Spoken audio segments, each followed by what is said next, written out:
Өткен жылы Вьетнамның Нинчан қаласына сапарым барысында мен 3 жұлдызды қонақ үйді таңдаған болатынмын. Себебі бұл елде 3 жұлдызды қонақ үйлердің сапасы да қызмет көрсетуі де жақсы деңгейде. Сол себепті мен терезесі қалаға қарайтын осындай стандартты бөлмені таңдадым. Бұл бөлмеде тұрып жатқаныма 3 түн болған түні көрші туристер бір-бірімен айқайласып, шуласып, төбелесе бастады. Оларды тіптен күзетшілердің өзі тоқтата алмады. Сондықтан мен таңғы 2-ге қарай тіркеу бөліміне барып, мені басқа қабатқа ауыстыруын сұрадым. Олар маған уақытша бөлме беріп, келесі күні мені осындай 2 бөлмелі нөмірге ауыстырды. Бұл бөлме қонақ үйдің 20-шы қабатында еді және 2 терезесі де теңізге қарайды. Ең қызығы, бұл бөлме үшін мен ешқандай қосымша ақша төлемедім.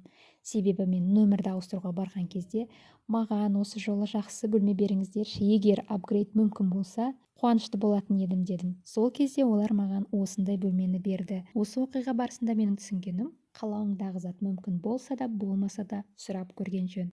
Себебі бұл әлем керемет мүмкіншіліктерге толы.